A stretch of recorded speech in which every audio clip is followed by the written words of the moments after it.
কক্সবাজারে নিহত সেনা কর্মকর্তা লেফটেন্যান্ট তানজিম সারোয়ার নির্জন এর জানাজা শেষে টাঙ্গাইলের বোয়ালি গোরস্থানে গার্ড অফ অনারের মধ্য দিয়ে দাফন সম্পন্ন করা হয়েছে। এর আগে চট্টগ্রাম থেকে নিহত লেফটেন্যান্ট তানজিম সারোয়ার নির্জন এর মরদেহ ঢাকায় আনা হয়।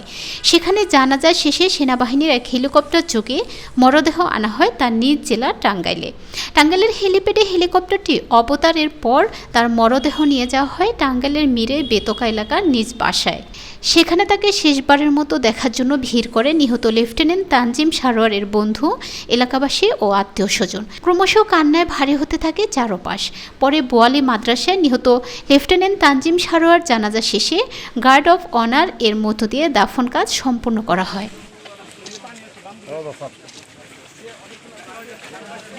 এর আগে কক্সবাজারের চকরিয়ায় যৌথ বাহিনীর অভিযানে গিয়ে ডাকাতের হামলায় নিহত হন তিনি। সোমবার দিবাগত রাত ৩টার দিকে উপজেলার অন্তর্গত ডুলহাজারা ইউনিয়নের পূর্ব মাইজপাড়া গ্রামে এই ঘটনা ঘটে।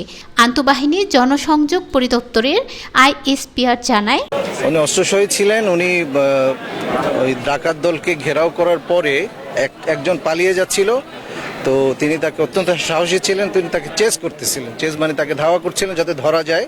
সেই জন্য ওখানে যখন গেলে একটু দূরে যাওয়ার পরে দুষ্কৃতিকারী তার উপরে ছুরি দিয়ে আঘাত করে। ভালো খারাপ জায়গায় লেগেছিল, তার একটা গুরুত্বপূর্ণ ভেইনে লেগে যায়, রক্তপাত হয়েছিল। সর্বোচ্চ চেষ্টা ছিল, বাট আনফরচুনেটলি বাঁচানো যায়নি। উল্লেখ্য, ঘটনাস্থল থেকে ৬ জন ডাকাতকে আটকসহ ২টি দেশীয় তৈরি বন্দুক, ১২ রাউন্ড গোলা বারুদ সহ বিভিন্ন দেশীয় অস্ত্র উদ্ধার করা হয়। আইএসপিআর আরও জানায়, দেশমাতৃকার সেবায় এই তরুণ সেনা কর্মকর্তার আত্মত্যাগ বাংলাদেশ সেনাবাহিনী গভীর শ্রদ্ধাভরে স্মরণ করে এবং সেই সঙ্গে তার শোক সন্তপ্ত পরিবারের সকল সদস্যদের প্রতি সমবেদনা জ্ঞাপন করছে।